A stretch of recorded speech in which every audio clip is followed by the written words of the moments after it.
Saya sapa sidang jemaat sekalian, Shalom. Sekali lagi dengan penuh sukacita, Shalom.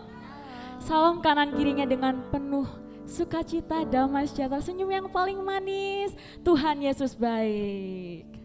Haleluya. Nah, puji nama Tuhan, kita masih bisa berkumpul di tempat ini dengan sehat dan juga kita bisa sampai di tempat ini dengan selamat. Ini semua karena kasih dan karunia oleh Tuhan. Maka saya undang sidang jemaat untuk mari kita mengucap syukur dan muliakan nama Tuhan. Hanya untuk Tuhan saja kita bisa hidup, masih bisa bernafas, masih bisa melakukan kegiatan, semuanya karena Tuhan. Mari kita nyanyikan pujian Kau Setia.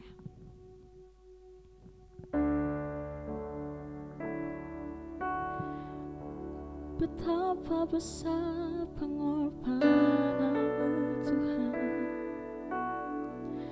besar karuniamu atas kami. Kami memuliakanmu sepanjang hidupku. Kulihat karyamu, kulihat karyamu dalam perkaraku. Kau pembelaku, Engkau pembelaku. Kau Tuhan, Kau Raja, namun Kau pun hamba. Rela beri hidupmu untuk kami, rela beri hidupku karena kasih-Mu kepadaku. Tuhan, di dalam tangan-Mu seluruh hidupku ku pegang janji-Mu. Ajar aku percaya, bukan karena melihat, tapi karena Kau setia, setia, Kau setia. Oh, ajar aku berserah, sebab rencana-Mu Tuhan selalu sempurna dan tak pernah gagal.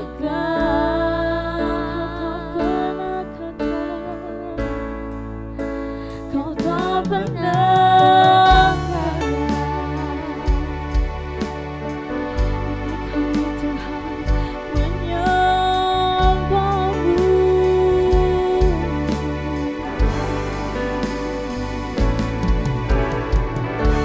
Sepanjang hidupku kulihat karya-Mu dalam perkaraku.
bersyukur, glory bagimu Tuhan. Terima kasih, terima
Kau setia,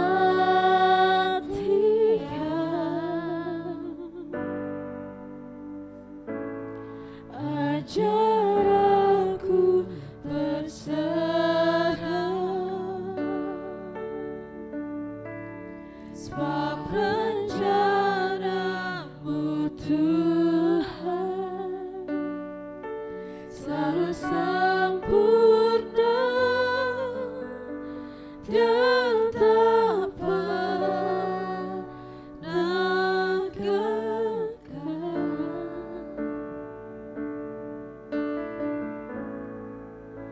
Kau tak pernah gagal. Terpujilah Bapa kami, Bapa yang setia, Bapa yang selalu mengasihi kami. Terpujilah Kau Allah, karena kebaikan-Mu sajalah kami memperoleh kehidupan seperti sekarang ini.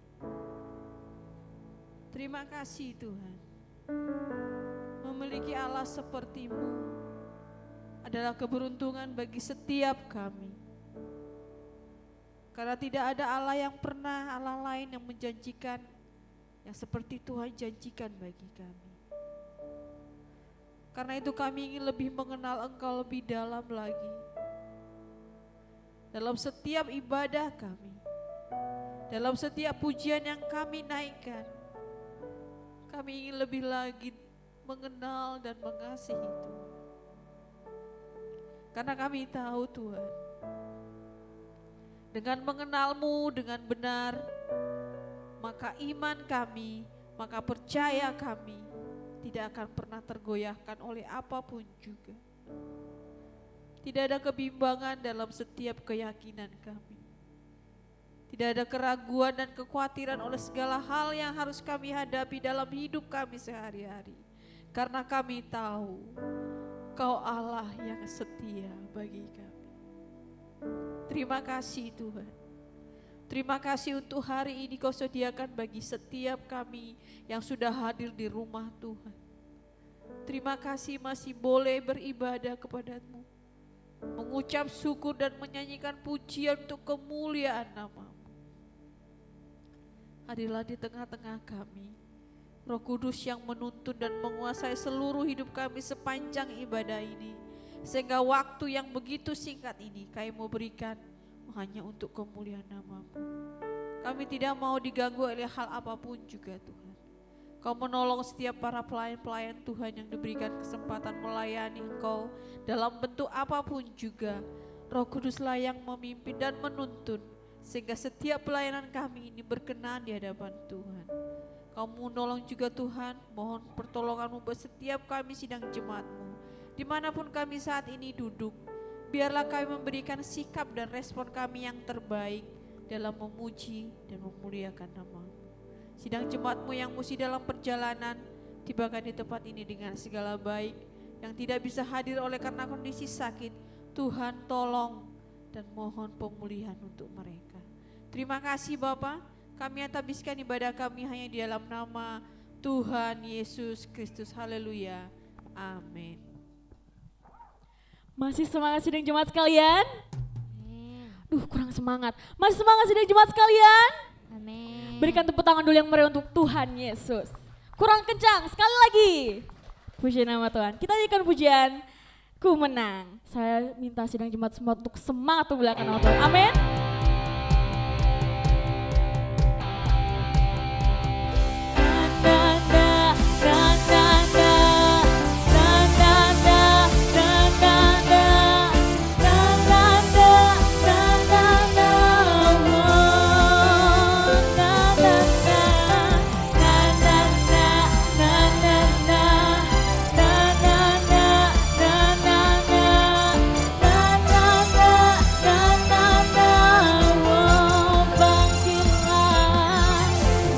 Bangkitlah dan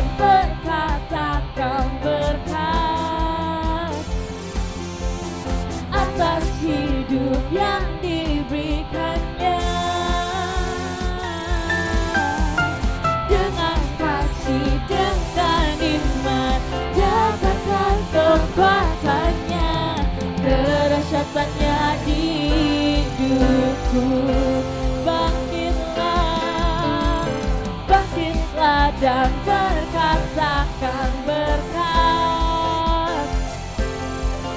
atas hidup yang diberikannya.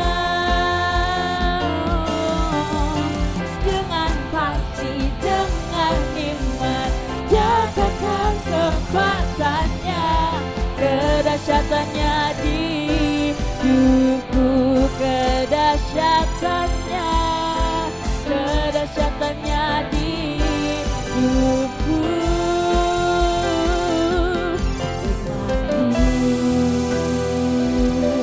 Berkata Tuhanku, Tuhanku hebat, Yesusku, Yesusku.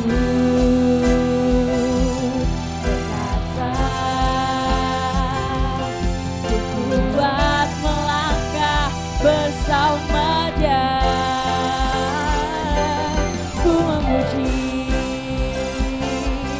ku bersorak, ku mengangkat tinggi panjinya, panji kemenangannya. Ku memuji, ku bersorak, ku mengangkat tinggi panjinya, kemenangan ku menang, na na na na na na na na na na na na na na na. Oh, bangkitlah dan berkatakan berkat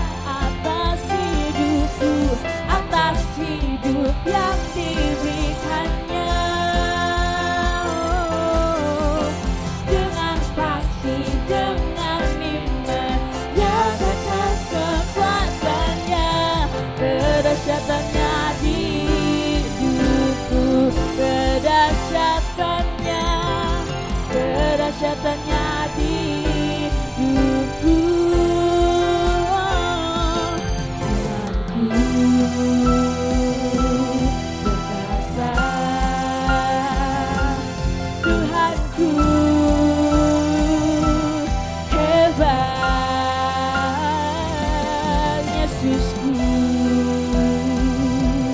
berkata ku kuat melangkah bersama Dia. Haleluya, ku memuji, ku bersorak, ku mengangkat tinggi pancinya, panci kemenangannya, ku bernyanyi, ku bersorak, ku mengangkat tinggi pancinya, panci kemenangan, ku memuji, ku bersorak,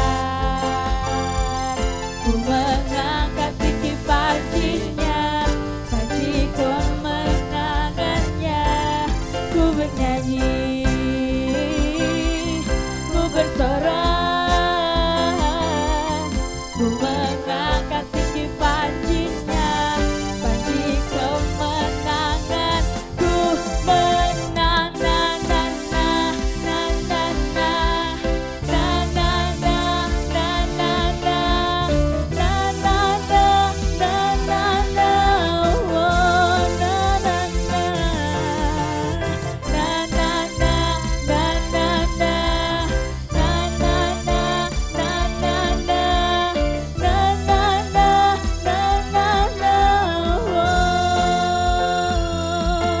beri kemuliaan bagi nama Tuhan. Puji nama Tuhan. Kita nyanyikan pujian Kecaplah dan Lihatlah. Sidang Jumat masih semangat kan? Masih semangat kan? Coba tol sebelah kanan kirinya. Masih semangat kan teman-teman? Masih semangat kan sayangku? Masih semangat kan Besti? Oke, setelah pujian ini bagi sidang Jumat yang ingin bersaksi, monggo langsung maju ke depan ya. Kita nyanyikan pujian ini dengan penuh semangat. Ayo, tepuk tangannya lebih semangat lagi.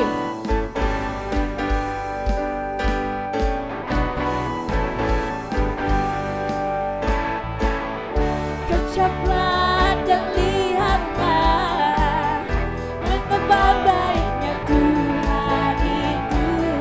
Rasakan dan nikmati kasih setia Tuhan. Kecaplah, kecaplah dan lihatlah betapa baiknya Tuhan itu. Rasakan dan nikmati kasih setia Tuhan. Syukur bagimu Tuhan, segala hormat bagimu Tuhan. Allah yang mengasihiku, Allah yang memeliharaku. Syukur bagimu Tuhan, segala hormat bagimu Tuhan. Allah yang mengasihiku, Allah yang memeliharaku selamanya.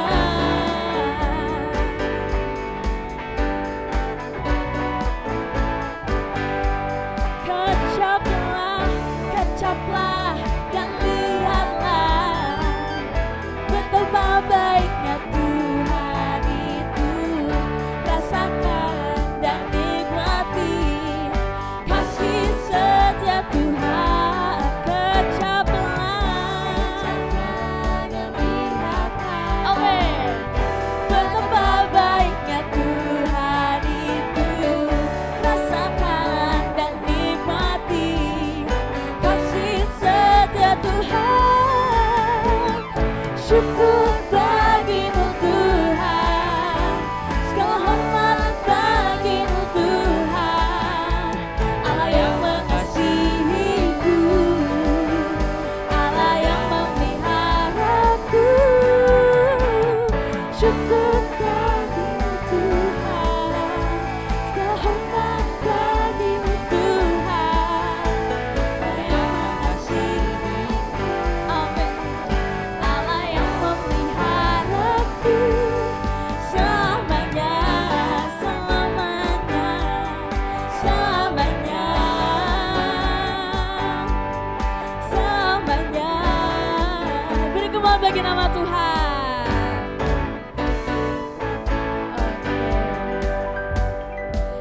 Sepertinya sidang Jumat ini sudah sangat diberkati ya, tapi saya belum meminta sidang Jumat untuk duduk kembali karena kita akan bersama-sama mengucapkan pengakuan iman rasuli. Sidang Jumat yang cantik-cantik dan ganteng-ganteng, monggo berdiri kembali ya. Oke, mari kita mempersiapkan diri, kita akan bersama-sama mengucapkan pengakuan iman rasuli. Pengakuan iman rasuli.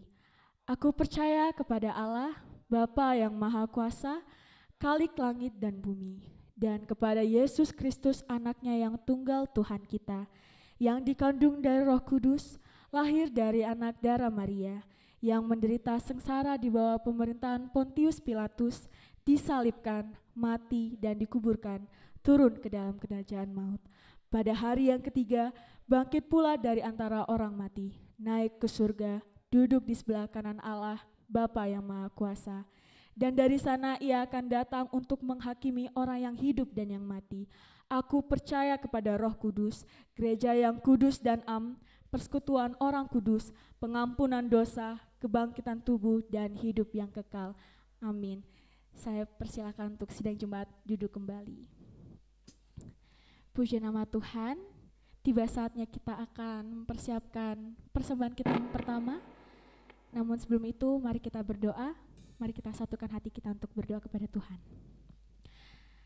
Terima kasih Bapa atas segala penyertaan dan kebaikan-Mu bagi setiap kami ya Tuhan. Tiba saatnya kami akan melakukan persembahan untuk para pelayan Tuhan, namun juga dialokasikan untuk Natal kami. Kami mau belajar mengembalikan sedikit dari apa yang kami punya ya Tuhan. Tuhan tolong sertai dan berkati kami ya Tuhan. Berkati bagi tangan-tangan yang memberi maupun yang belum bisa memberi.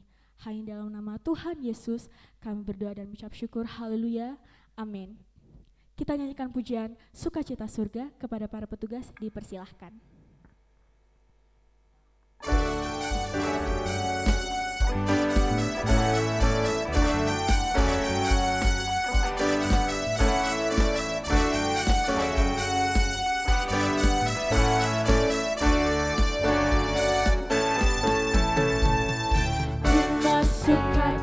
Surga, itulah kekuatan bagi jiwa.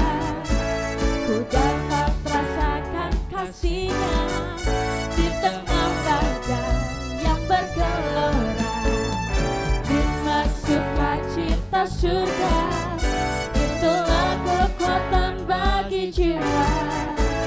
Ku dapat saksikan kuasa-Nya, takutkan badai yang bergelora. Haleluya, Kau ada dalam hatiku, takkan patah semangatku, takkan hilang kekuatanku. Haleluya, ku mau bersorak bagimu, sukacita surga nyata penuhiku.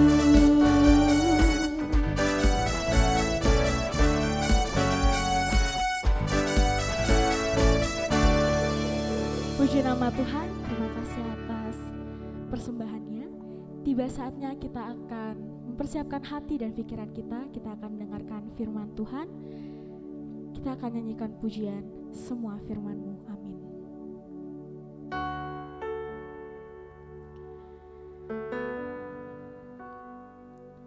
Terima kasih Tuhan.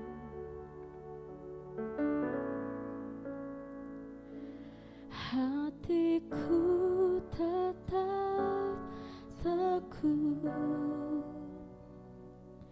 dan berharap padamu,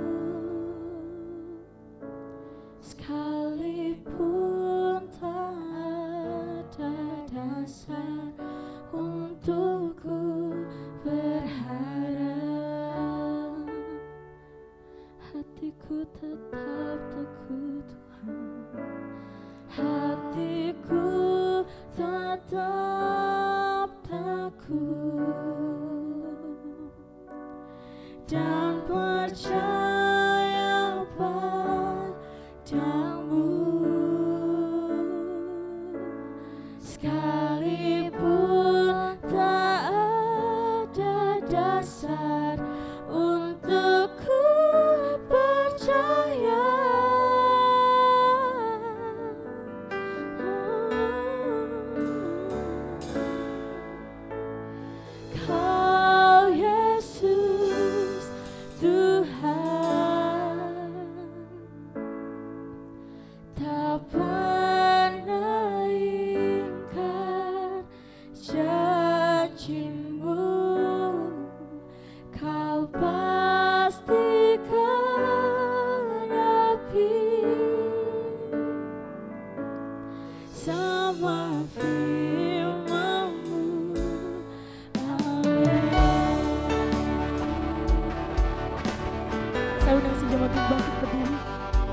naikkan pujian ini dengan penuh sukacita.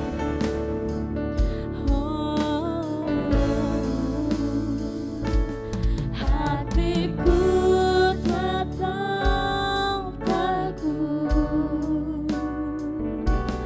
dan berharap padamu, sekalipun tak ada dasar untukku berharap. Hati kami tetap teguh Tuhan, hatiku tetap teguh dan percaya padamu, sekalipun tak ada dasar untukku percaya. Kau Yesus Tuhan, Kau Yesus Tuhan,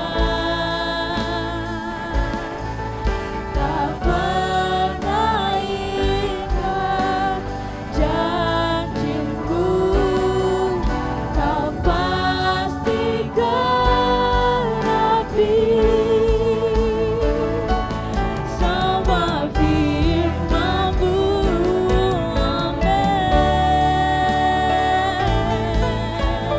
Kau Yesus Tuhan, tak pernah ingkar janjimu, Kau pasti genapi semua firman-Mu.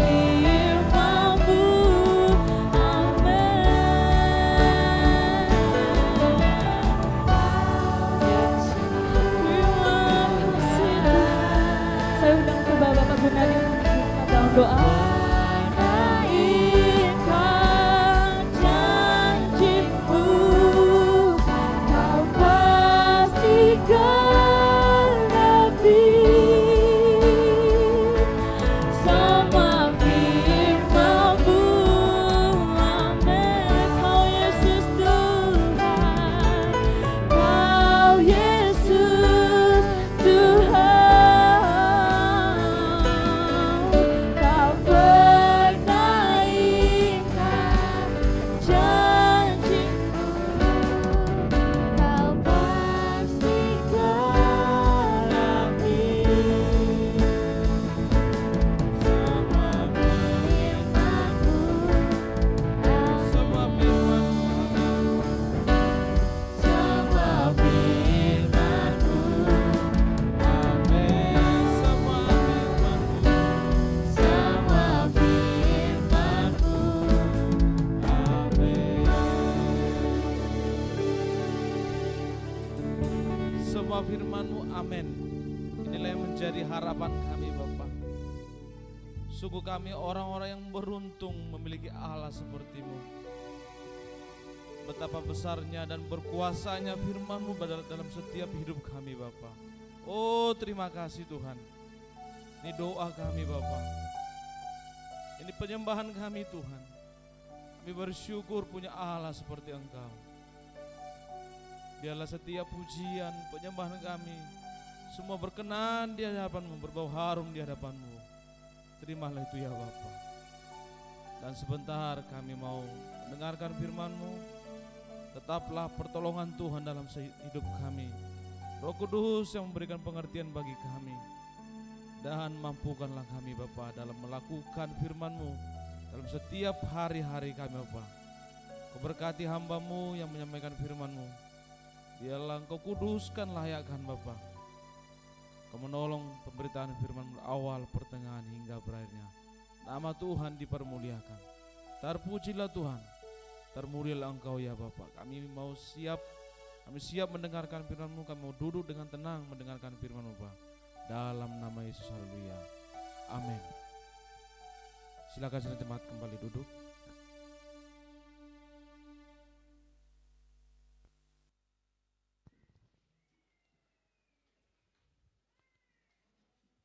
Salam sejahtera dalam kasih Tuhan kita Yesus Kristus. Selamat hari Minggu, Shalom. Merdeka, merdeka, merdeka. Puji Tuhan. Saya buat yel-yel itu supaya saudara jangan lihat-lihat kupon saudara di sini ya. Di sana dihitung 205, aduh keluar enggak ya. Sudah biarlah untuk mereka itu ya. Ya puji Tuhan. Hari ini kita bersuka cita lagi masih dalam rangka memperingati hari kemerdekaan. Saya mengangkat sebuah tema yang sangat penting dalam kehidupan orang Kristen, yaitu I belong to Jesus, I belong to Christ Jesus. Aku ini adalah miliknya Yesus, amin. Coba ikut jemaat berkata kepada dirinya, mengakuinya kepada Tuhan, aku ini adalah milik Kristus. Dua ya. Aku ini adalah milik Kristus. Jemaat yang di lantai 1, jemaat atau hamba Tuhan yang mengikuti live streaming, TikTok streaming maupun nanti YouTube Premier kami, kita harus berani berkata bahwa kita ini adalah miliknya Kristus. Amin. Bahkan seorang anak yang adalah miliknya marga keluarga itu juga harus berani berkata bahwa aku adalah milik Kristus yang ditempatkan di marga ini, yang ditempatkan pada keluarga ini. Sama halnya juga seorang pasangan suami istri, dia harus berkata, aku adalah miliknya Yesus yang dipercayakan oleh Tuhan sebagai suami bagi istri saya dan seterusnya. Kenapa? Karena kalau pemahaman ini tidak bisa kita pahami dengan baik, jangankan sidang jemaat, hamba Tuhan pun bisa jatuh. Jangankan orang awam, orang yang rohani pun bisa hancur. Di foto, di gambar yang saudara lihat di depan ini, yang saya cuplik dari internet, cukup banyak penelitian. Jadi bukan sesuatu yang tabu untuk dibicarakan. Apalagi saya sendiri adalah seorang pendeta yang sedang bicara ini. Bukan rahasia umum, saudara bisa dengan cepat mengetik di handphone saudara. Saudara ketik aja hamba-hamba Tuhan atau pendeta yang jatuh, yang ditangkap polisi. Itu nanti langsung keluar sejarah banyak sekali. Jadi bukan sesuatu yang aneh, bukan sesuatu yang tabu. Karena pendeta hamba Tuhan pun adalah manusia yang sama dengan saudara. Dalam begitu banyak penelitian itu,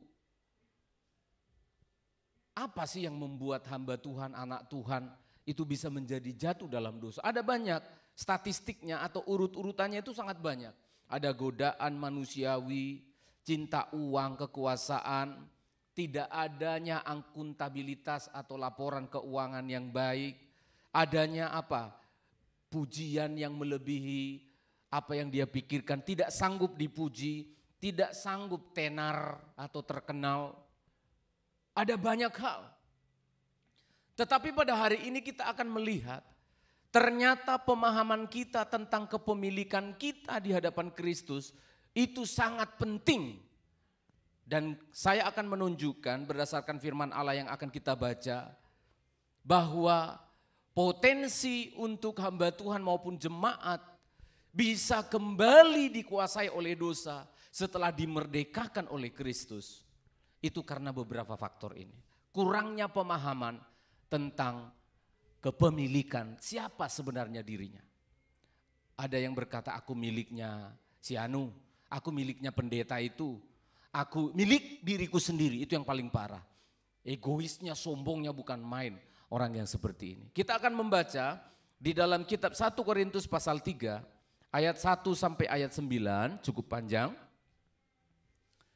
Khotbah ini sambil diiringi musik instrumen di belakang, jadi beruntunglah telinga kita agak membelakangi ya, supaya yang didengar adalah firman Tuhan ini gitu ya. 1 Korintus 3 ayat 1 sampai 9. Saya membaca ayat 1, jemaat ayat 2 dan seterusnya 9 ayat saja. Demikianlah firman Tuhan.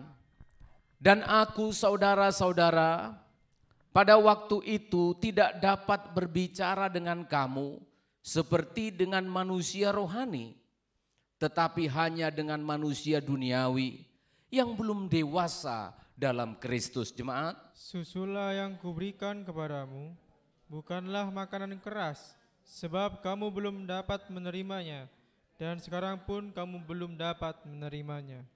karena kamu masih manusia duniawi. Sebab jika di antara kamu ada iri hati dan perselisihan, bukankah hal itu menunjukkan bahwa kamu manusia duniawi dan bahwa kamu hidup secara manusiawi? Karena jika yang seorang berkata, aku dari golongan Paulus, dan yang lain berkata, aku dari golongan Apolos, bukankah hal itu menunjukkan bahwa kamu manusia duniawi yang bukan rohani? Jadi apakah Apolos, apakah Paulus, pelayan-pelayan Tuhan yang olehnya kamu menjadi percaya? Masing-masing menurut jalan yang diberikan Tuhan kepadanya. Aku menanam, Apolos menyiram, tetapi Allah yang memberi pertumbuhan. Karena itu yang penting bukanlah yang menanam atau yang menyiram, melainkan Allah yang memberi pertumbuhan. Baik yang menanam maupun yang menyiram adalah sama, dan masing-masing akan menerima upahnya sesuai dengan pekerjaannya sendiri. Semua ayat 92 ya. Karena kami adalah kawan sekerja Allah. Kamu adalah ladang Allah, bangunan Allah. Amin saudara. Jadi apakah Apolos, apakah Paulus, pelayan-pelayan Tuhan itu? Apolos menyiram, aku yang menanam. Tuhan yang memberi pertumbuhan. Yang penting bukan yang menanam, yang menyiram, melainkan Allah yang memberi pertumbuhan. Kamu adalah bangunan Allah, ladang Allah. Kami adalah kawan sekerja Allah. Kesimpulannya, kami adalah milik Kristus. Mengapa kalimat ini penting saudara? Saya sudah cukup lama mengamati, pengamat kampungan ini. Saya sudah cukup lama mengamati kerusakan dan kejatuhan hamba Tuhan. Termasuk saya dan juga jemaat orang yang percaya. Adalah pemahaman yang sederhana ini. I belong to Jesus. Aku adalah milik Yesus. Akan mempengaruhi seluruh aspek hidup kita. Kalau saudara hanya berhenti berkata, aku adalah miliknya GPT Healing Insight, matilah kita. Kalau saudara berhenti berkata, aku adalah karyawan di sana, aku adalah milik perusahaan itu, habislah hidup saudara. Kalau kita hanya berkata, aku hanyalah miliknya bangsa Indonesia, maka berhentilah ketika bangsa Indonesia nanti suatu saat bisa berubah namanya. Seperti bangsa Turki tahun lalu berubah menjadi Turkiye hari ini. Bisa berubah. Rasul Paulus menuliskan surat ini kepada jemaat di Korintus. Memberitahu, kami maupun kamu, kita adalah miliknya Tuhan. Loh kenapa bisa begitu Pak Pendeta? Karena pada waktu itu di jemaat Korintus sudah ada keretakan dan perpecahan. Yang mengatakan aku ini miliknya Paulus, golongannya Paulus. Aku ini golongannya Apolos, miliknya Apolos. Saudara saya mau memberitahu. Mengapa kita harus mengatakan aku milik Yesus? Karena sidang jemaat bukan milik pendeta. Garis bawahi baik-baik. Dan pendeta tidak boleh berpikir bahwa kamulah yang memiliki jemaat. Wah itu kekeliruan besar dan itu saya amati cukup lama saudara. Yang membuat pendeta-pendeta bisa berkelahi karena pemahaman itu. Itu jemaatku. Sejak kapan kau melahirkan jemaat? Aku yang merintisnya dari awal. Sejak kapan darahmu yang kotor itu menyucikan jemaat? Wah ini bagus sekali kalau hamba Tuhan mengerti ini. Kalau sidang jemaat bisa memahami ini. Saudara itu adalah ladang Allah, bangunan Allah. Yang pada hari ini tanggal 24 digarap dikerjakan oleh seorang pekerja pelayan Tuhan yang bernama Stephen Manurung. Saudara adalah milik Kristus Yesus. Harus dipahami itu. Saudara harus bertemu dengan pemilik hidupmu. Entahkah mungkin ada seorang pendeta telah ada dalam sejarah perjalanan hidupmu, telah sedikit berjasa menolong hidupmu. Bukan dia yang menolong kamu. Tetapi Tuhan yang menyuruh dia untuk melakukan pekerjaan itu. Maka setelah kamu ketemu dengan Tuhanmu, si pendeta harus menarik diri mundur ke belakang beberapa langkah dan berkata, seperti Yohanes Pembaptis. Dia mundur, lihat dialah anak domba Allah. Biarlah dia makin besar, aku makin kecil. Biarlah dia bertambah-tambah. Dan mempelai pria sudah bertemu dengan mempelai wanitanya. Maka sahabat mempelai itu hanya bersuka cita melihatnya dari belakang. Amin saudara. Itu yang benar. Sehingga kalau saya perhatikan ada banyak kali hal-hal yang gak perlu terjadi. Harus terjadi di kalangan para hamba-hamba Tuhan. Karena apa? Para hamba-hamba Tuhan merasa akulah pemilik dari domba-domba. Sudah saya periksa dari lembar atas sampai ke bawah, dari depan sampai ke belakang. Di Alkitab tidak pernah disebutkan bahwa domba-domba itu adalah dombanya pendeta. Tidak ada. Tuhan selalu katakan, kamu pendeta, penatua, 1 Timotius 3, 1 Petrus, gembalakanlah domba-domba Allah. Tidak pernah domba-dombamu itu enggak ada. Tidak ada saudara. Ketika kita para pendeta berbicara pendeta dengan yang satu dengan yang lainnya harus biasakan. Berapa jemaatmu? Jangan berapa jemaatmu. Berapa jemaat Tuhan yang kamu layani. Itu yang benar. Karena hanya istilah dengan istilah akan mempengaruhi alam bawah sadar kita. Dan mengatakan bahwa mereka milik kita. Dan ketika mereka suatu saat nanti pergi kamu akan kehilangan. Ketika mereka akan begini dan begitu kamu akan hancur. Bukan milikmu. Dan jemaat juga harus berkata, aku bukan jemaatnya Pak Stephen. Aku jemaatnya Tuhan. Amin saudara. Aku adalah miliknya Tuhan. Terlalu berlebihan kalau ada hamba Tuhan mengatakan, aku punya domba-domba. Bukan dombamu, saya ulangi. Saya tidak menemukan di Alkitab, kalau ada tolong tunjukkan. Tidak ada seorang pendeta yang ditaruh di sebuah gereja memiliki domba-domba. Enggak ada. Kamu hanya pekerja di situ. Kamu adalah pelayan. Pemilik domba-domba itu adalah Tuhan sendiri. Amin saudara. Kami disebutkan, Paulus mengatakan, kami hanyalah co-workers dalam bahasa Inggrisnya. Kami hanyalah teman sekerja Allah dalam bahasa Indonesia. Kami adalah pembantunya Tuhan.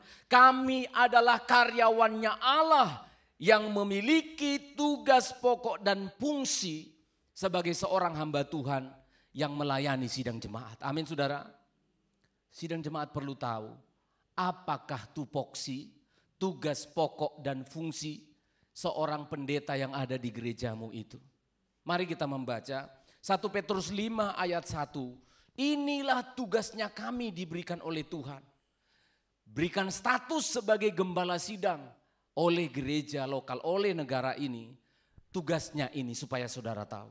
1 Petrus 5 ayat 1, ayat yang kedua sampai ayat yang keempat. Tolong dibacakan. Jemaat perhatikan baik-baik.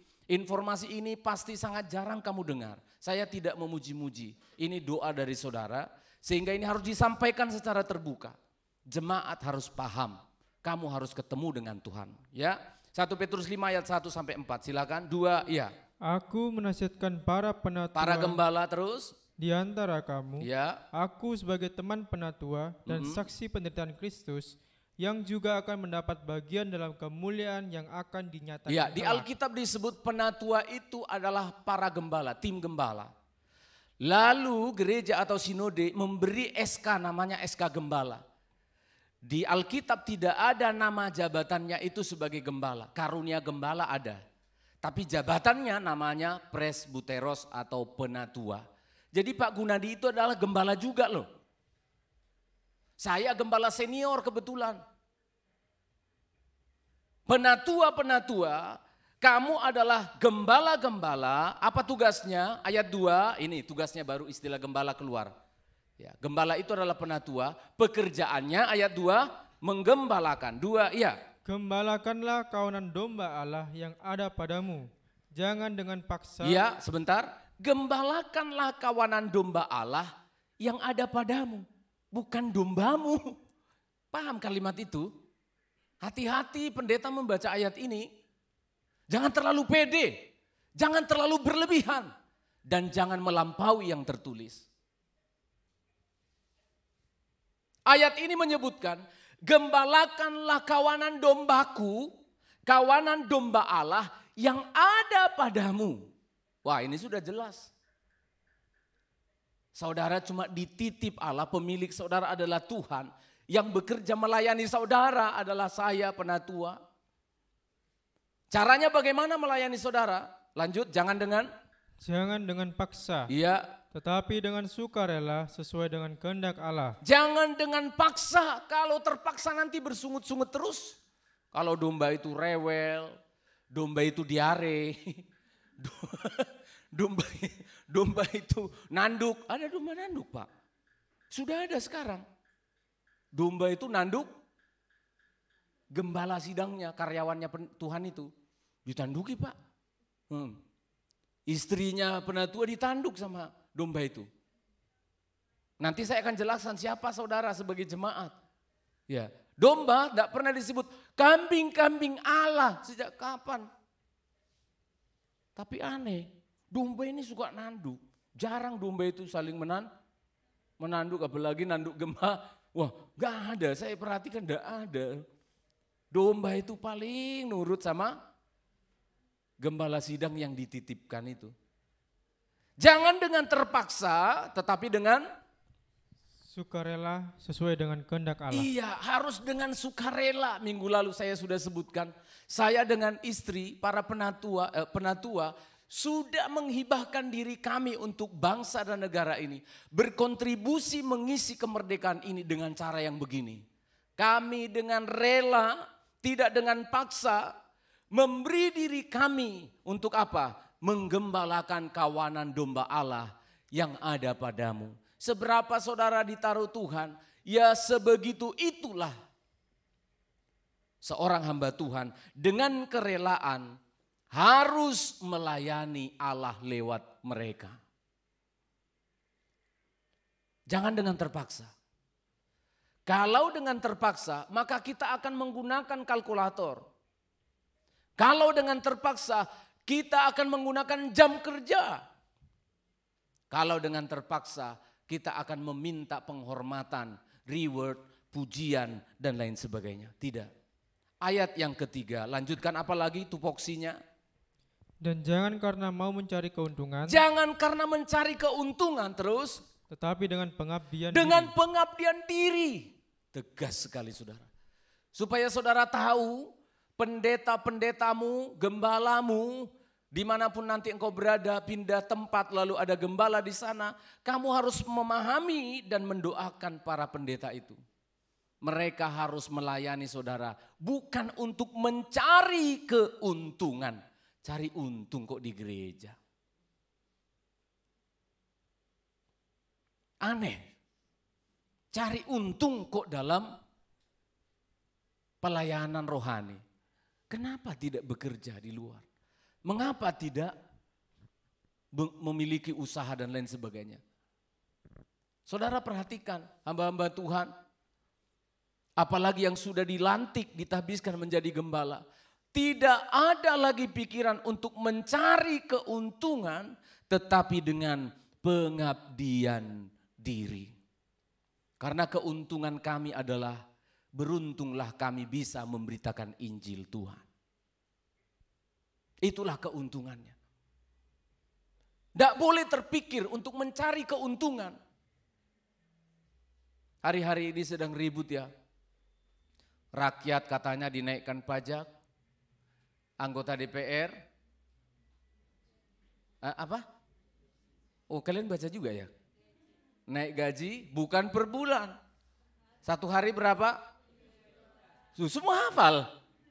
Iya saya tahu karena saudara gak pernah naik gajimu. Gak pernah naik setoranmu. Katanya mereka abdi negara, betul? Saya dengar begitu. Yang digaji oleh negara adalah abdi negara. Tapi coba perhatikan, betulkah mereka melayani jiwa-jiwa atau masyarakat yang dititipkan Allah kepada mereka? Ya kita harus doakan. Prinsip yang sama juga sama dengan di gereja. Ampuni saya Tuhan, ampuni istri saya penatua. Kalau kalian pernah mendengar dan merasakan itu pendeta mau cari keuntungan aja. Anak saya mau dibaptis saja, dia jual surat baptisan itu 5.000 satu lembar. Ampun Tuhan, kenapa saya enggak nyari ngojek aja?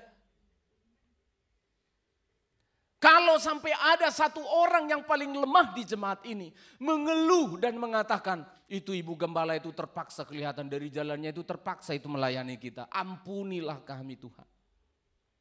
Kalau kalian melihat suami istri itu penatua terpaksa datang ke gereja, berat langkahnya datang ke gereja. Ampunilah kami Tuhan. Jangan untuk mencari keuntungan. Jangan dengan terpaksa. Tetapi dengan pengabdian diri. Lanjutkan lagi ayat yang ketiga. Janganlah kamu berbuat seolah-olah kamu mau memerintah atas mereka yang dipercayakan kepadamu. Ini saudara perhatikan, janganlah kamu berbuat seolah-olah kamu mau memerintah. Aku yang berkuasa, lalu perintah ini. Ampunilah kami Tuhan. Kalau saya atau istri saya pernah berkata tanpa kata tolong, Tuhan ampunilah kami. Bayangkan posisi saudara begitu indah di hadapan Tuhan. Saudara adalah miliknya Kristus, kami adalah pelayan-pelayanmu. Maka berpikirlah dengan benar. Saudara bukan miliknya pendeta. Pendeta tidak pernah memiliki satu sepotong pun, separuh pun dari jemaat itu. Tugas kami adalah melaksanakan tupoksi ini. Janganlah kamu berbuat-buat seolah memerintah mereka yang dipercayakan kepadamu. Tidak akan. Saudara tidak mau, ya tidak apa-apa. Kamu miliknya Yesus kok, bukan milik saya. Saudara mau melakukannya, ya puji Tuhan kami akan lapor kepada dia. Bersyukur Tuhan dengan menggembalakan jemaatmu yang itu. Aku minta tolong, dia dengar. Aku minta tolong A, dia kasih Z. Aku minta tolong B, dia kasih F. Berkati orang itu Tuhan. Berkati jemaatmu yang itu Tuhan. Saudara mau datang ibadah, enggak datang ibadah. Enggak maksa. Enggak ada paksaan. Saudara mau pindah agama, enggak bisa dilarang. Pendetanya akan ditangkap polisi kalau saudara dilarang pindah agama. Tapi si pendeta, nanti saudara perhatikan. Kamu adalah ladang Allah, berarti tugas kami menggarap kamu. Kamu adalah bangunan Allah, berarti tugas kami membangun hidupmu. Kalau saudara tidak mau, tidak dipaksa, tidak mau ya tidak usah. Sama dengan anak-anak yang dari Politeknik. Mau? Wow, begitu dengar informasi mereka mau ibadah, saya gembala langsung sama penatua pergi ke sana. Ketemu sama direktur yang ada di sana. Saking seriusnya saya.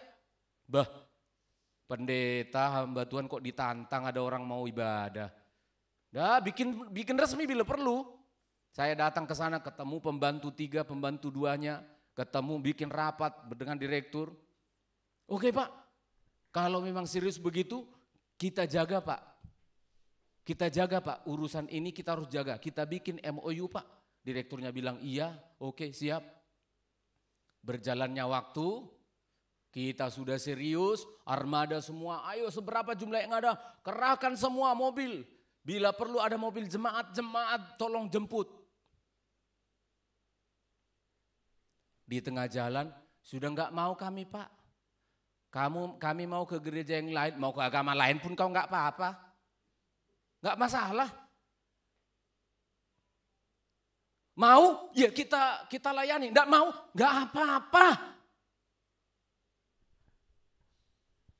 Beribadahlah di tempat lain. Layanilah Tuhan dengan baik. Tetapi tugas kami melayani yang terbaik yang bisa kami kerjakan. Yang bisa kami lakukan. Itulah seorang pendeta. Itulah seorang gembala. Dalam segala keterbatasannya gereja kita yang kecil ini. Terus kita upayakan bagaimana bisa melayani jemaat dengan baik. Musiknya, pelayanan audio, visualnya, dan seterusnya dan seterusnya. Lanjut saja. Tetapi hendaklah kamu menjadi teladan bagi kawanan domba itu. Ayat 4. Maka kamu apabila gembala agung datang, Ya. kamu akan menerima mahkota kemuliaan yang tidak dapat layu. Puji Tuhan, memang ada nanti upahnya untuk seorang gembala. Dari 5 mahkota yang ada di Alkitab sebagai upah, 1 khusus untuk gembala namanya mahkota yang tidak dapat layu. Para hamba-hamba Tuhan, upahmu bukan duit dari jemaat. Kalau kita butuh, kita sudah komitmen berkeluarga, kalau pastor Katolik komitmen dia tidak menikah. Tapi kalau ada pendeta Kristen harus menikah dan punya anak, berarti kamu butuh.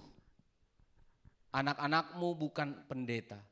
Maka kamu kalau sudah komitmen jadi pendeta, menikah dan punya anak, maka kamu harus cari nafkah di tempat lain. Maka kamu harus seperti Paulus, membuat tenda untuk cari makan. Ya enggak masalah toh. Enggak ada persoalan dengan itu. Tetapi Tuhan mengingatkan kepada para gembala-gembala. Karena mereka disebutkan sebagai domba-domba. Dan saudara bukan domba-dombanya pendeta. Maka pendeta ditugaskan memberikan saudara makanan. Memberikan makanan kepada domba-domba. Apa makanan domba-domba saudara? Rumput. Jangan minta daging. Oke? Amin. Karena makanan dari domba adalah rumput, jangan sampai minta yang lain. Karena SOP atau tugas kami memberikan rumput yang hijau, memberikan rumput yang segar untuk saudara bisa nikmati. Kalau saudara diberkati karena pelayanan si pendeta, berterima kasihlah kepada pemilikmu. Kamu tidak sempat dan tidak mau berterima kasih kepada dia, ndak urus. Pendeta jangan juga ngurus itu. Jangan ngurusi, anak mana pujian untukku? Mana ucapan terima kasih untukku? Jangan. Coba kita baca Lukas pasal yang ke-17, keluarga penatua hamba Tuhan, anak-anaknya kalau ada, perhatikan ayat ini. Jangan minta dihormati. Saya sebagai anaknya pendeta, saya sebagai penatua, ngapain, ada apa sih dengan kamu? Tugas kita bukan itu. Tugas kita memberi makan. Coba kita lihat ini. Lukas 17 ayat 7 sampai 10. Lukas 17 ayat 7 sampai ayat yang ke-10.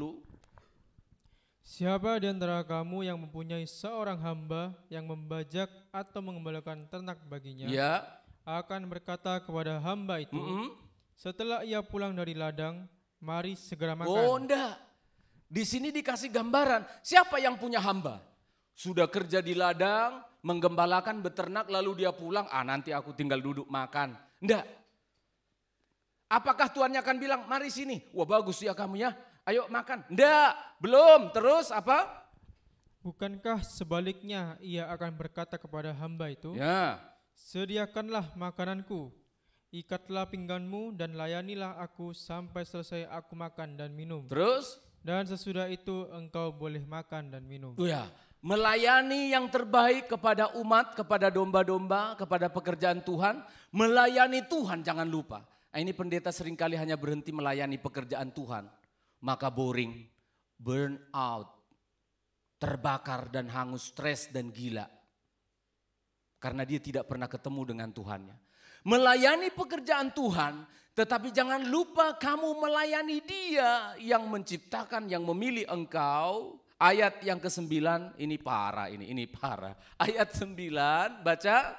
Adakah ia berterima kasih kepada hamba itu? Gak ngurus, terus. Karena hamba itu telah melakukan apa yang ditugaskan kepadanya. Gak wajib. Adakah dia hamba Tuhan yang sudah bekerja itu mendapatkan terima kasih? Enggak wajib. Adakah Tuhan itu harus berkata terima kasih pekerjaanmu? Hamba enggak ngurus. Kalau ada yang memberikan terima kasihnya, langsung hamba Tuhan itu mengembalikan kemuliaan kepada Tuhan. Mengembalikan kemuliaan itu kepada Tuhan.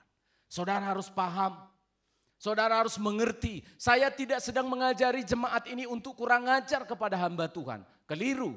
Kalau saudara mengerti posisi saudara, saya yakin saudara tidak akan tidak hormat dan sembarangan kepada hambanya Tuhan. Amin. Tapi harus mengerti.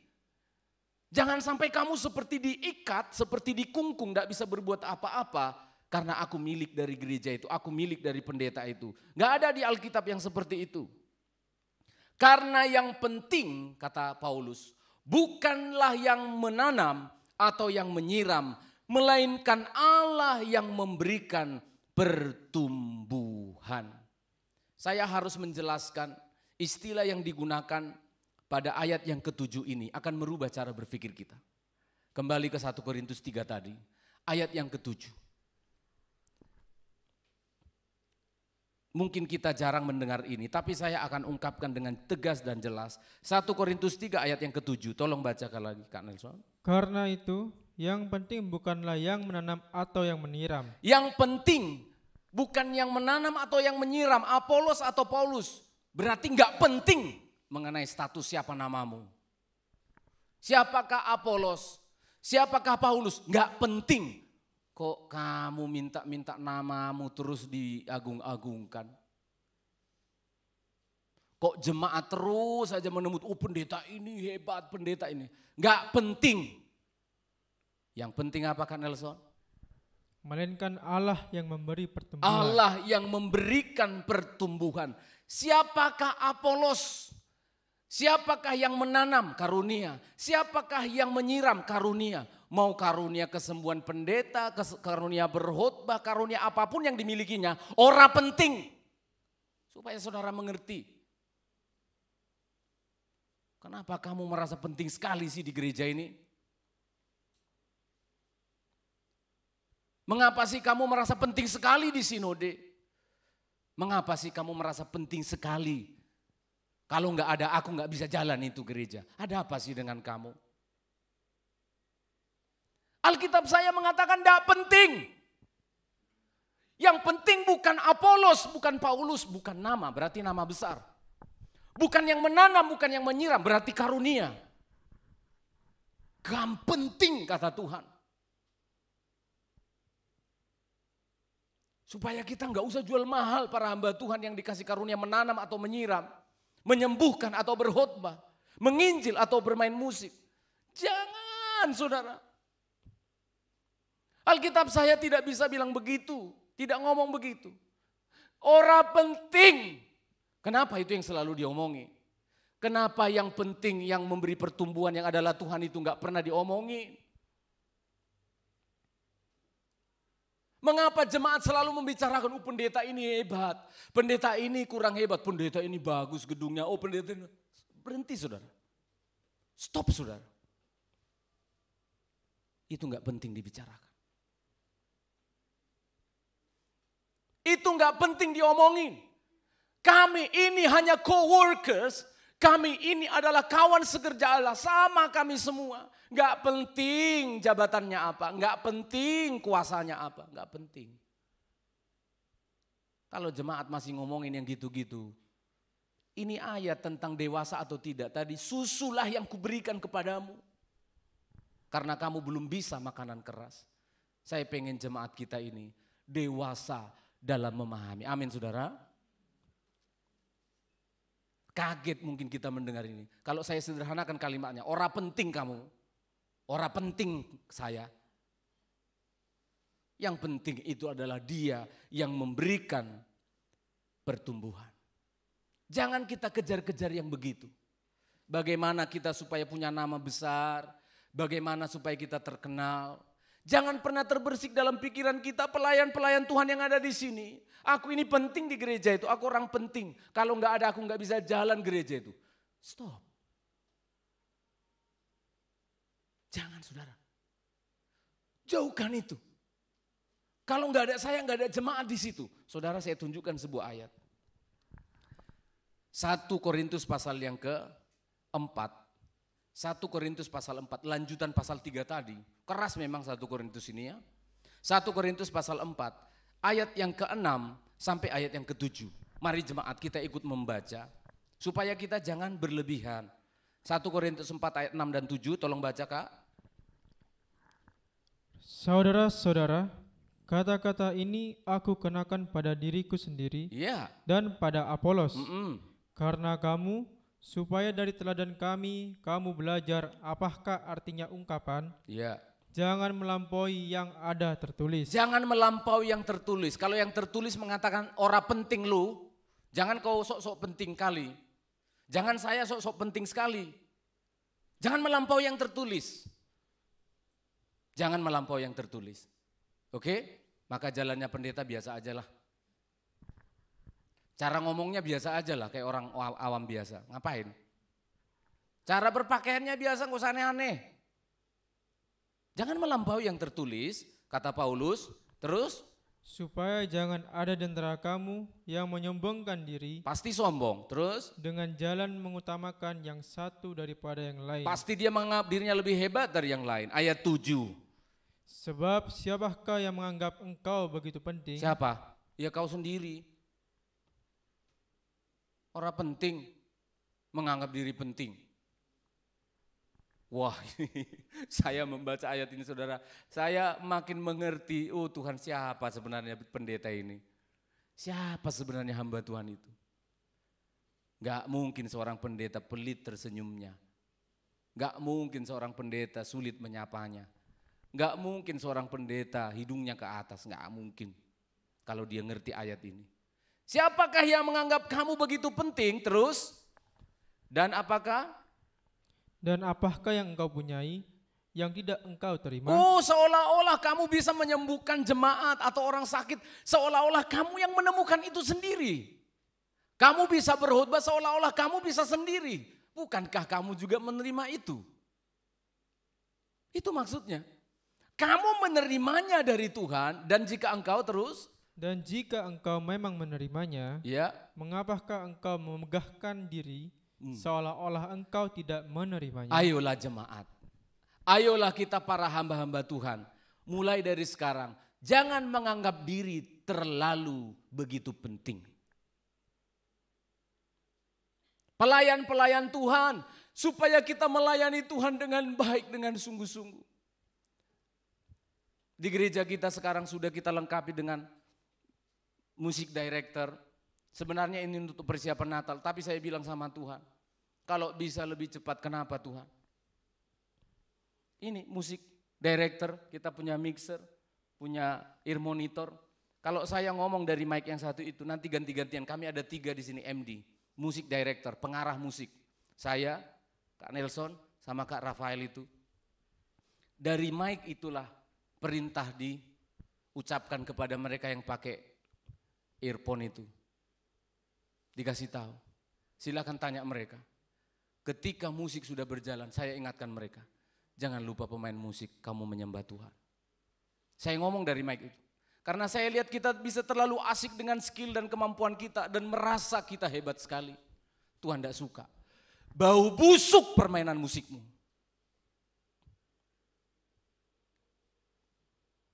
Bau busuk pelayanan kita di hadapan Tuhan. Kamu harus ketemu dengan Tuhan. Saya ingatkan mereka berkali-kali. Pemain musik ikut menyanyi. Sembah Tuhanmu. Karena kamu harus melayani dia walaupun kita sedang melayani jemaat. Tapi kamu harus ketemu dengan Tuhan. Kalau enggak, jemaat bertumbuh kamu gersang nanti. Tidak sedikit pelayan Tuhan yang jatuh. Saya sudah tunjukkan videonya. Bahkan pendeta, why pastors fall? Mengapa para pendeta jatuh? Dan who is next? Siapa berikutnya? Karena itu tadi. Mengapa kamu merasa diri begitu penting? Bukankah segala sesuatu yang kamu punya adalah pemberian Dia, karunia untuk bekal bagi kamu melayani domba-domba itu. Lalu mengapa kamu gunakan kemampuan, Kamu gunakan kuasa yang diberikan oleh Tuhan untuk membanggakan diri. Begitu kita sudah ada proudly kebanggaan diri, hati-hatilah kamu sudah jadi Lucifer kecil. Kalau ada jemaat memberikan persembahan, lalu saudara berkata, kalau enggak ada aku enggak bisa tertutup atap gereja itu. Matilah kamu. Matilah kita. Kalau kita mengerjakan sesuatu pelayanan di dalam rumah Tuhan ini, kita tidak bisa memahami. Darahmu Yesus yang suci, itu yang memampukan aku membuat begini. Cereng. Itu yang memampukan aku menabuh drum ini. Ini yang memampukan aku bisa bersuara dan menyanyi. Saudara, indah sekali di mata Tuhan. Kita harus bertemu dengan Tuhan. Dengan pengertian. Itu sebabnya hamba Tuhan tidak perlu merasa kamu sangat diperlukan. Itu urusannya orang. Gak perlu menantikan pujian. Itu urusan orang itu. Mau domba-domba itu bilang terima kasih. Gak ngurus kamu. Jangan ngurusi itu. Urusi pekerjaanmu, tugas yang diberi Tuhan kepadamu. Kalau ada jemaat berterima kasih, lempar kemuliaan itu hanya bagi Tuhan. Dan jangan ngambekan. Kalau ada orang suka ngambek melayani Tuhan, ngambek beribadah kepada Tuhan, kamu masih merasa dirimu sangat penting. Merasa diperlukan, boykot, gak usah. Karena kalau nggak ada aku nanti gak jalan itu. Saudara, saya tunjukkan sebuah ayat. Mau kamu tes Tuhanmu? Coba kamu gak ada di situ, batu bata pun akan Tuhan suruh melayani atau bersuara. Lukas pasal yang ke-19 ayat 39. Lukas pasal 19 ayat 39 sampai ayat 40. Gak ada kamu, biar kita boikot. Contohnya di sini ada orang pintar ya. Ayo kita demo, itu pendeta kurang ajar. Gak usah datang ke gereja, gak usah datang. Kelelawar nanti Tuhan suruh jadi jemaat di sini. Loh iya benar. Ini ayat yang mengatakan begini. Lukas 19 ayat 39 sampai 40. Tolong bacakan. Beberapa orang Farisi yang turut dengan orang banyak itu berkata pada Yesus, Iya. Guru, tegurlah murid-muridmu itu. Supaya jangan bicara, jangan diam. Apa jawab Yesus? Jawabnya, Supaya diam. Ayat 40. Jawabnya, Ya. Aku berkata kepadamu, jika mereka ini diam, maka batu ini akan berteriak. Maka batu akan Tuhan pakai untuk bersuara. Iya. Jika tidak ada pendeta yang mau melayani hamba Tuhan atau pelayan Tuhan, jemaat yang mau melayani, maka angin akan Tuhan pakai untuk memuji-muji Dia. Gak usah pakai musik, gak usah pakai menyanyi. Angin akan Tuhan pakai memuji-muji Dia. Daun-daun pepohonan akan Tuhan pakai bertepuk tangan, memuji-muji nama Tuhan. Amin saudara. Pengertian ini harus betul-betul kita tangkap. Supaya ketika kita seperti saya berkhotbah, seperti sidang jemaat diberi kepercayaan melayani, maka kita harus menggunakan itu sebagai kesempatan. Minggu lalu saya dengan istri melayani di sebuah perusahaan. Saya berkhotbah di sana, lalu ada yang bersaksi karyawan. Bersaksi, saya berterima kasih dengan kesaksian yang sederhana itu. Saya terkejut Pak, karena saya disuruh jadi WL di ibadah umum. Waduh, saya bilang tahun depan aja. Tapi hamba Tuhannya bilang, enggak, kamu ditunjuk oleh Tuhan untuk jadi WL di ibadah raya. Wah saya tolak Pak. Saya tolak, tetapi di pertengahan saya renung-renungkan. Saya takut, kenapa? Ini kepercayaan. Kalau saya enggak mau, Mbak Tukiem yang Tuhan pakai. Amin. Kamu merasa hebat sekali ya menyanyinya.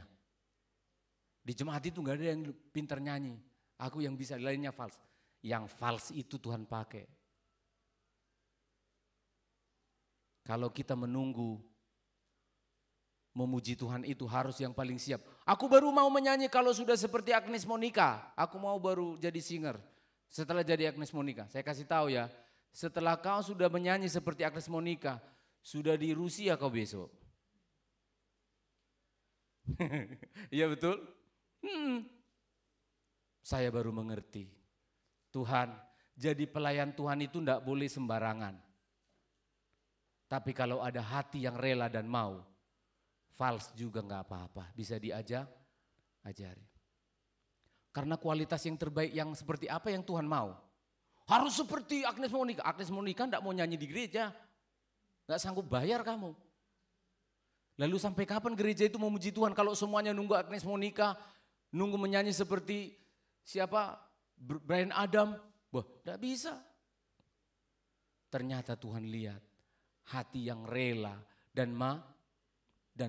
Hati yang hancur, itu yang Tuhan tunggu. Itu sebabnya di gereja kita ini, kamu bisa, kamu mau, diarahkan, ayo layani Tuhan. Karena standar yang Tuhan minta itu bukan yang terbaik seperti Agnes Monica atau seperti Ahmad Dhani pemain musik yang bagus. Bukan, sampai kapan gerejanya bisa memuji Tuhan? Apakah mereka sudah sempurna? Tidak, Tuhan tuntut sempurna, maka tidak ada yang sempurna. Kamu juga tidak sempurna berarti Agnes Monica juga tidak sempurna.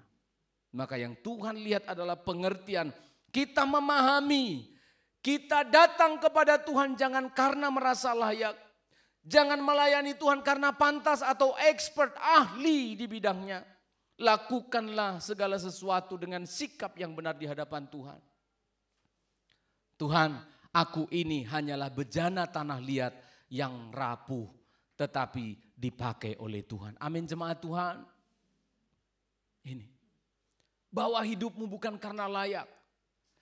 Datanglah ke gereja bukan karena pantas. Datanglah ke gereja karena engkau mengerti, aku telah dipilih oleh Tuhan. Aku tidak layak tapi dipakai oleh Tuhan. Amin. Maka pemain musik kalau mengerti hal ini, besok kamu akan upgrade keahlianmu. Amin ya. Para pemain musik saya ingatkan sekali lagi, jangan tiap tahun gitu-gitu terus.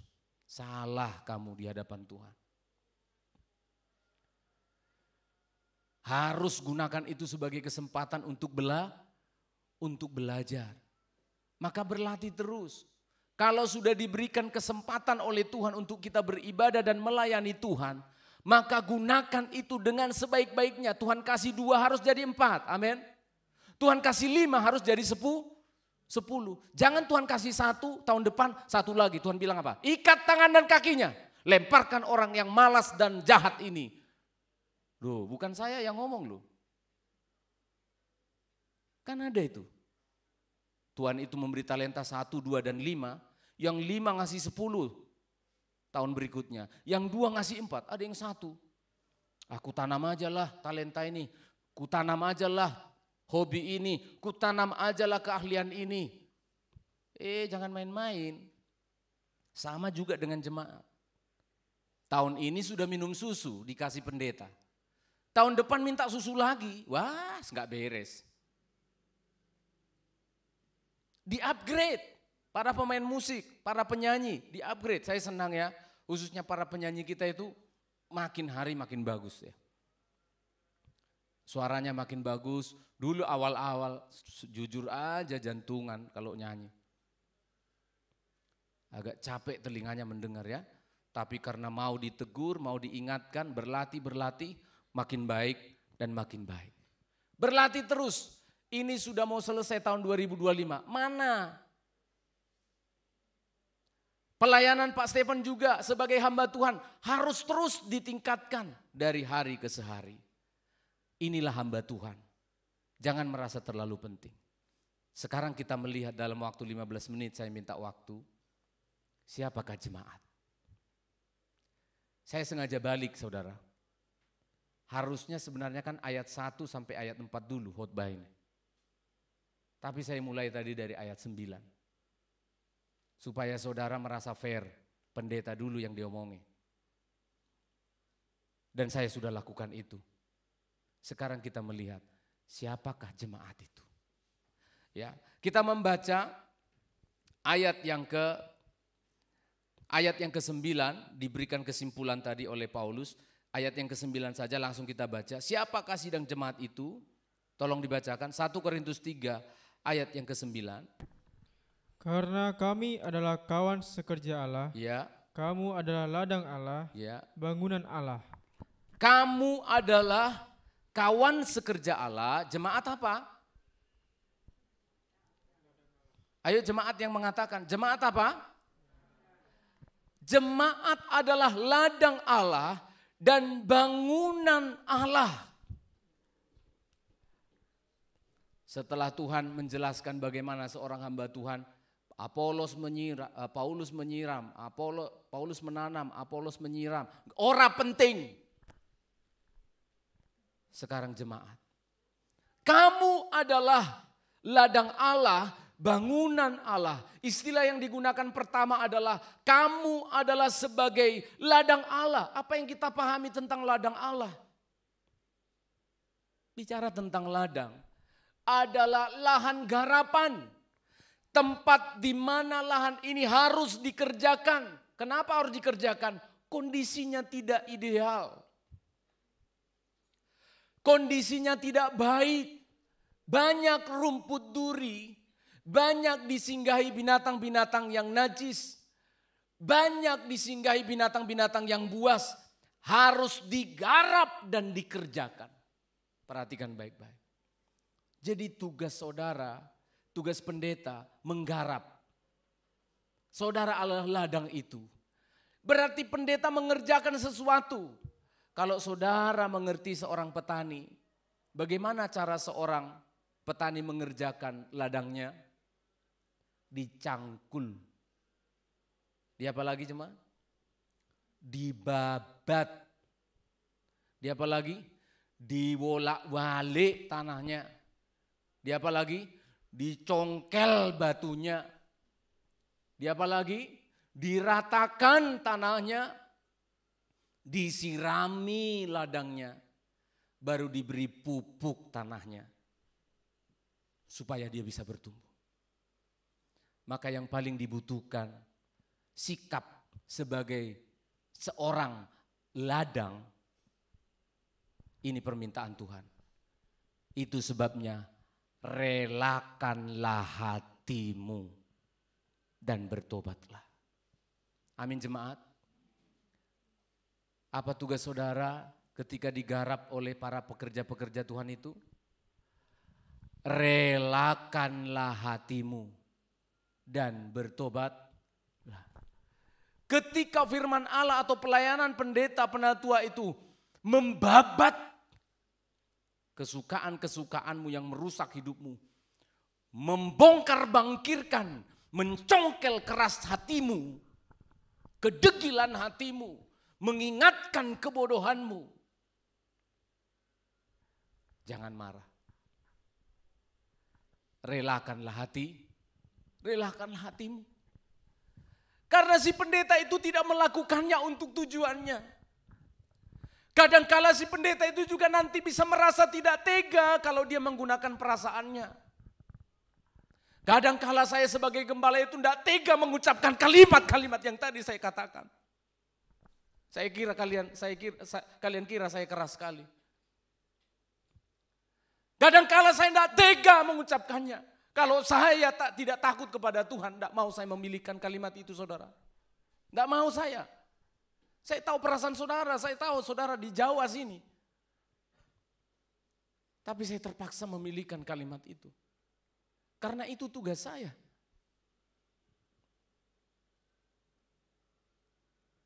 Relakanlah hatimu. Jangan keraskan hatimu ketika engkau dibajak dan seperti terlukai perasaanmu sebagai wanita. Perasaanmu sebagai pria.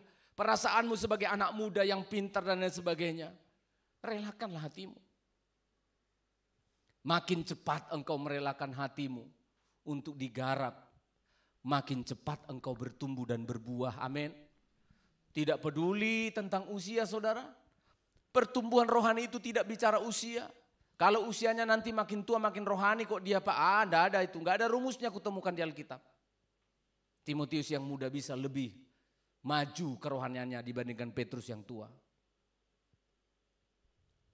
Lalu bagaimana Pak Pendeta? Cepat atau lambat kamu meresponinya. Sikapmu meresponinya bagaimana? Relakanlah hatimu Kalau ada duri, waktu cabut duri itu firman Tuhan lewat pendeta itu memang sakit itu. Sakit sekali. Jangan malah pergi ke toilet waktu firman Allah sakit-sakitnya itu. Iya. Teman saya pendeta Stephen Tong kalau udah ada jemaat jalan-jalan, setan duduk kau. Ngeri juga dia pendeta itu. Karena dia tahu waktu sakit-sakitnya itu, kamu sedang sedikit lagi melahirkan ini. Kenapa kau lari? Kenapa tidak datang? Dikit lagi. Karena sakitmu terlalu berat harus dioperasi, lukanya tinggal menjahit, mengapa kamu pergi? Relakanlah hatimu, berikanlah hidupmu. Saudara, saya sedikit coba melemparkan ini jemaat ya. Tapi saya kembali bawa kepada diri saya sebagai hamba Tuhan. Saya perhatikan pengalaman saya jadi hamba Tuhan. Ternyata keletihan si penggarap, kelelahan si penggarap atau si hamba Tuhan itu, stres atau tidaknya dia melakukan pekerjaan itu, tergantung dari cepat atau lambatnya jemaat digarapnya. Saya coba pikirkan gitu, ini memang tidak ada di sini, tapi saya coba lihat-lihat, oh iya ya. Makin susah, makin sulit jemaat itu digarap, makin stres pendetanya.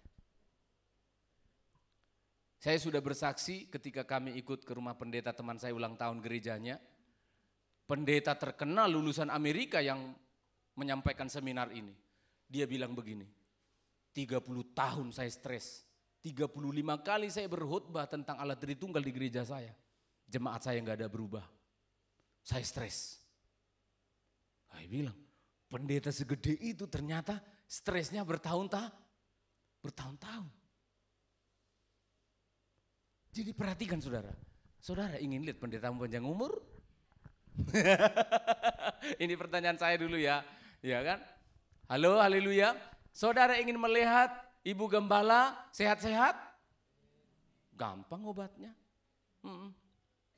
Ingin lihat penatua bisa senyum terus dengan istrinya digandeng? Mereka itu tidak gandeng-gandengan bukan karena mereka ribut. Dia pikir susah jemaat ini, gitu. Haleluya. Saudara pengen lihat hamba Tuhanmu, pelayan-pelayan Tuhan itu panjang umur dan sehat-sehat melayani Tuhan? Gampang, yang mereka minta cuma satu. Relakanlah hatimu dan bertobatlah. Amin. Oh puji Tuhan. Inilah yang disampaikan oleh Paulus. Kamu adalah ladang Allah. Harus digarap. Kebetulan saya anak petani, saya paham benar. Sebelum diluku atau digali di balik tanahnya, dibabat dulu rumput-rumputnya. Lalu diluku di balik tanahnya. Lalu dicacah tanahnya lewat mesin bajaknya. Lalu kemudian diratakan. Oh saya suka sekali kalau udah waktu meratakan itu saya naik di atas traktor itu papa saya. Lalu ratalah tanahnya. Setelah rata tanahnya ditambah airnya, diberikan pupuk, ditanamlah padinya, dipupuk, lalu menghasilkan. Sukacita. Sampai hari ini saudara, setiap kali lewat daerah pertanian atau di daerah pramuka itu aja yang di angkatan laut. Tanya keluarga saya, kalau saya melihat padi itu sudah tumbuh, mesti mulut saya tidak bisa tahan. Mi atau anak-anak, saya ikut bahagia. Orang yang mengusahakan padi itu hijau, mau panen, saya ikut senang. Padahal saya nggak ikut kerja. Bayangkan karakter itu tertanam di hati saya. Senang ya. Tapi begitu rumput, begitu banyak. Habis dimakani burung, saya ikut sedih setiap kali lewat dari pramuka itu. Jadi susah saya. Saya kemudian teringat kepada jemaat. Lewat satu-satu wajahnya. Amang jugulne. Lewat wajahnya satu-satu. Oh bandelnya. Malasnya orang ini ibadah. Diingatkan bolak. Lalu lewat juga sih. Baiknya. Tekunnya. Nano-nano lah perasaan pendeta itu. Jika saudara ingin melihat hamba Tuhan itu melayani dengan sukacita, tidak muluk-muluk dia minta. bertobatlah dan berikan hatimu dikerjakan oleh Tuhan. Yang kedua istilah yang dipakai oleh Tuhan, kamu adalah bangunan Allah. Berarti yang paling cakap namanya bangunan, pendeta itulah yang paling cakap, tukang yang paling bagus yang Tuhan taruh di situ untuk membangun hidupmu. Amin. Jangan kau panggil Martin Luther. Oh enggak bisa aku, rohaniku terbangun. Kalau bukan pendeta seperti pendeta Stephen Tong, pendeta Jakub Nahuai, siapa lagi pendeta yang terkenal menurut saudara? Enggak ada. Polos sekali jemaat ini. Ternyata ketika Paulus mengatakan kamu adalah bangunan Allah, dia sedang mengatakan akulah orang yang cakap dan ahli untuk membangun kamu. Jadi jangan kamu doakan dan minta pendeta lain. Karena apa? Setiap bangunan itu diperuntukkan untuk hal-hal yang lain. Saya tidak usah bacakan ayatnya. Setiap bangunan itu diperuntukkan untuk hal-hal yang lain di hadapan Tuhan. Kalau saudara ditaruh di GPT Healing Insight, maka pendeta Stephen Manurung dan penatua Tuhan taruh untuk membentuk hidup saudara dengan cara yang Tuhan inginkan. Amin saudara. Jadi jangan terus menangisi dan berdoa, Tuhan berikanlah karunia kepada gembala kami itu seperti Philip Mantova, gak akan datang. Karena kamu tidak sedang ingin dibentuk Tuhan seperti jemaatnya Philip Mantova. Enggak. Kamu adalah ladang Allah, kamu bangunan Allah. Maka tukangnya yang ditunjuk ya seperti Tuhan pengen. Pak siapa? Papanya Miguel. Seperti ini bangunannya. Maka yang paling pas itu ya Pak Stephen itu. Makanya saya sebagai pendeta juga enggak minta, Tuhan kirimlah jemaat seperti jemaatnya Philip Mantova. Enggak pernah aku doakan. Emang jemaatnya Philip Mantova gimana sih? Oh jemaat juga enggak tahu ya. Yang parkir di depan itu bukan Mio. Yang parkir di depan itu Jaguar. Maka saya juga enggak berdoa begitu. Karena saya tukang dibuat oleh Tuhan untuk tukang seperti ini, jemaat yang seperti ini. Karena jemaat yang mau saya tukangi adalah yang seperti di lantai 1 itu. Saudara jangan berdoa minta pendeta. Siapa yang Erianus ya, ibu perempuan itu. Jangan minta pendeta seperti pendeta lain. Karena pendeta itu pun tidak minta. Tuhan berikanlah jemaat seperti jemaat di Nginden itu. Enggak. Nanti kan jadi kacau. Jemaat berdoa, Tuhan kami pengen pendeta seperti yang di Nginden itu. Karena kau pernah lihat di Nginden. Pendetanya juga doa, Tuhan kasihlah jemaat seperti di Nginden itu. Supaya jangan susah kali Natal kami ini. Enggak, aku enggak doa gitu. Dan saudara juga jangan doa begitu. Saudara paham? Maka tidak ada kata lain. Saya bersyukur Tuhan taruh di jemaat yang ada di Sedati. Masuk perumahan belok kiri terus belok kanan lagi mentok ada kandang ayam. Gak masalah. Amin saudara. Berikan dirimu digarap oleh Tuhan dan dibangun. Hari ini pondasinya. Tahun 2025 kamarnya. Tahun 2026 meningkat menjadi satu rumah. Tujuannya apa sih? Tujuan akhir dari bangunan apa? Untuk ditempati. Tuhan ingin menempati hidup saudara sebagai rumah dan bait Allah. Makin cepat kamu dibangun, diperbaiki, makin cepat Allah efektif berhadirat dan memberkati hidupmu. Amin. Makin cepat selesai bangunan itu dibentuk, Allah akan hadir. Tabernakel dibangun 6 bulan. Begitu selesai Allah langsung hadir dan jemaat diberkati Tuhan. Dengarkan firman Allah ini. Kamu bangunan Allah. Makin cepat kamu digarap, makin cepat Tuhan hadir dan memberkati hidup dan keluargamu. Makin cepat kamu digarap, ladang itu makin cepat menghasilkan panen. Tuhan memberkati kita semuanya. Kita tundukkan kepala. Bapa, terima kasih untuk anugerah-Mu yang telah menolong kami dalam pemberitaan firman, memasuki penghujung di bulan ini. Masih ada 1 minggu lagi yang harus kami jalani. Tambahkan iman kami agar kami percaya kepada apa yang Tuhan inginkan lewat firman-Mu. Segala puji syukur hanya bagi Tuhan. Tolonglah hamba-Mu, tolonglah seluruh sidang jemaat. Dalam nama Yesus, haleluya. Amin, amin.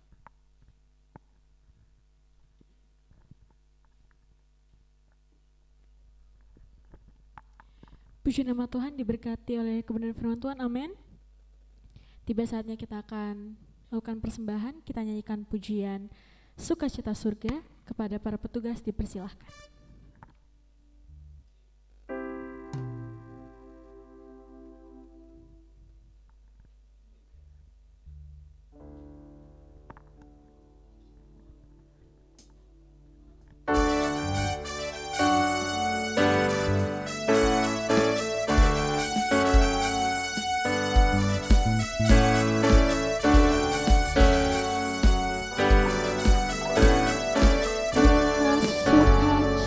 Surga, itulah kekuatan bagi jiwa. Ku dapat rasakan kasih-Nya di tengah badai yang bergelora. Dengan sukacita surga, itulah kekuatan bagi jiwa. Ku dapat saksikan kuasa-Nya, bukan badai yang bergelora. Haleluya, Kau ada dalam hatiku, takkan patah semangatku, takkan hilang kekuatanku. Haleluya, ku mau bersorak bagimu. Sukacita segenggam penuhiku.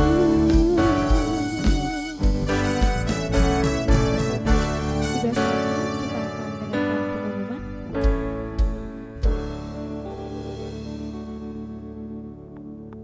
Pengumuman untuk kita sepanjang minggu ini. Hari Selasa ada ibadah di tempat ini jam 6 sore. Hari Sabtu ada ibadah youth di tempat ini. Kemudian hari Minggu kita beribadah di tempat ini jam 8 pagi ya. Jam 8 jangan datang jam 10 lagi ya. Tapi saya lihat juga jam 10 pun data jamnya tetap juga telat. Jadi kita kembali ke setelan awal. Jam 8 pagi kita beribadah, pelayan-pelayan Tuhan di sini sudah datang jam 7 untuk persiapan latihan lagi. Tolong diperhatikan semua jadwalnya supaya kita sudah ada di sini para pelayan-pelayan Tuhan sebelum jemaat Tuhan datang ya. Kemudian sekolah minggu juga hari ini 2 minggu ini tidak ada karena memang terlalu siang kalau dibuat. Jadi hari Minggu sudah ada sekolah minggu jam 10 dan anak-anak kita juga untuk diarahkan untuk datang beribadah kepada Tuhan. Kembali kami infokan terkait Natal kita yang akan diadakan pada tanggal 14 Desember mendatang. Silakan, masih kita buka kesempatan sampai saat ini dan beberapa tim sudah mulai bekerja dan kas Natal yang sudah ada sudah dipakai untuk beberapa persiapan ya.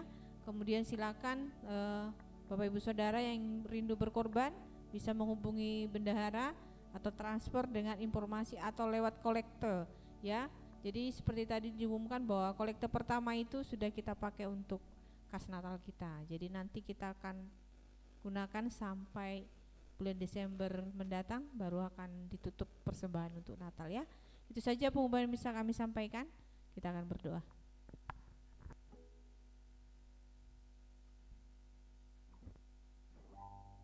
Puji Tuhan, dengan syukur kita mau bersyafaat.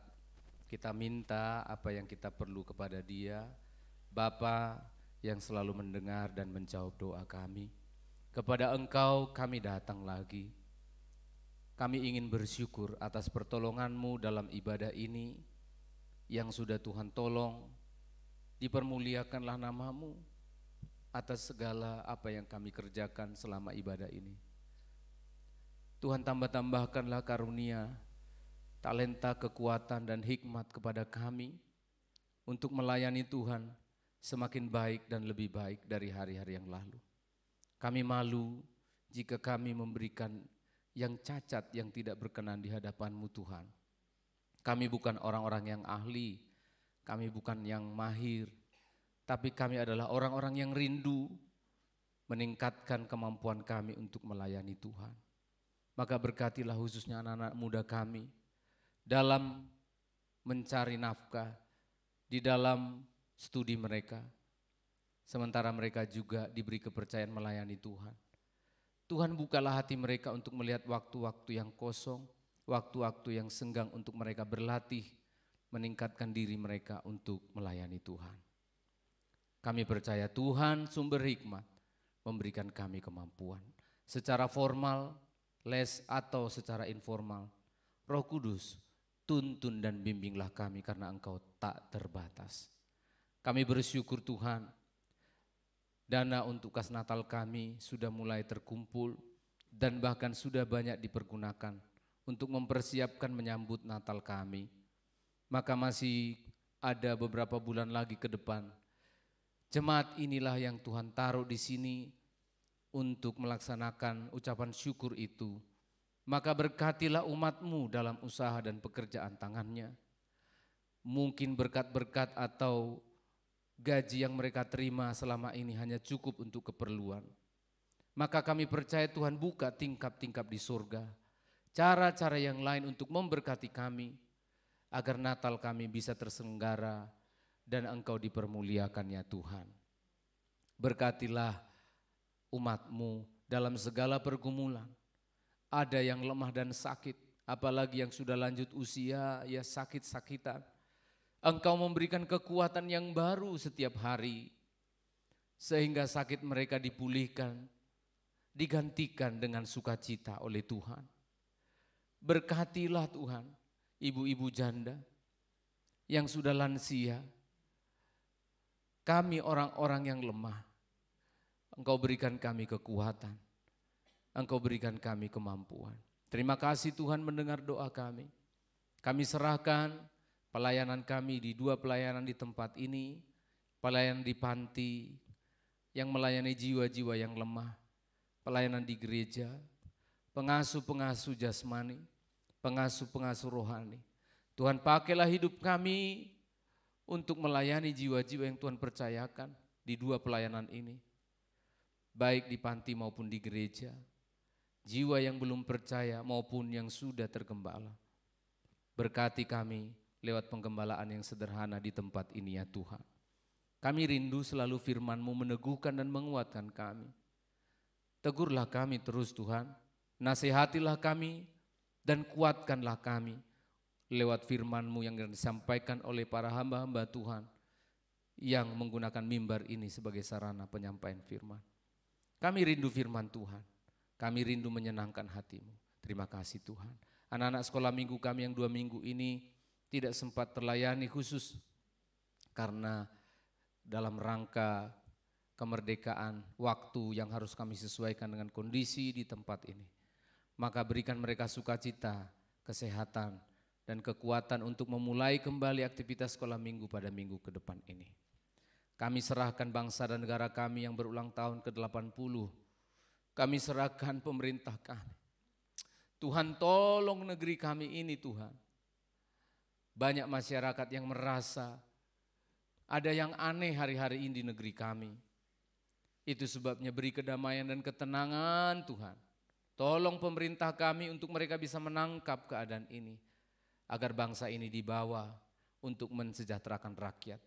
Tuhan tolong Bapak Presiden, Gubernur, pejabat-pejabat daerah, supaya jangan hanya omon-omon Tuhan. Berikan mereka kemampuan untuk melaksanakan tugas negara yang sudah dipercayakan oleh rakyat kepada mereka dengan sebaik-baiknya. Sekali lagi kami doakan pemerintahan kami, tolong mereka, berikan kekuatan dan kemampuan. Terpujilah Tuhan atas kebaikannya. Mari jemaat kita berdiri bersama-sama, kita bersyukur dan berterima kasih kepada Tuhan, karena kita diajarkan berdoa demikian. Bapa kami yang di sorga, dikuduskanlah nama-Mu, datanglah kerajaan-Mu, jadilah kehendak-Mu di bumi seperti di sorga. Berikanlah kami pada hari ini makanan kami yang secukupnya, dan ampunilah kami akan kesalahan kami, seperti kami juga mengampuni orang yang bersalah kepada kami. Dan janganlah membawa kami ke dalam pencobaan, tetapi lepaskanlah kami daripada yang jahat, karena Engkaulah yang punya kerajaan dan kuasa dan kemuliaan sampai selama-lamanya. Anugerah sejahtera yang datangnya dari Allah pencipta langit dan bumi, di dalam Kristus Yesus firman yang telah menjadi manusia menyelamatkan hidup kami. Di dalam persekutuan Roh-Nya yang kudus yang memberikan kehidupan. Allah yang hidup, Dialah yang memberkati engkau domba-domba Allah, jemaat Allah, ladang Allah, bangunan Allah. Diberkatilah engkau lagi hari ini, besok, bahkan sampai Maranatha Tuhan Yesus datang kembali. Bertemulah dengan Tuhanmu. Muliakanlah Tuhanmu dengan hidupmu hari ini sampai selama-lamanya. Pulanglah bersama Tuhan dalam nama Tuhan Yesus Kristus. Bapa, terima kasih. Bapa.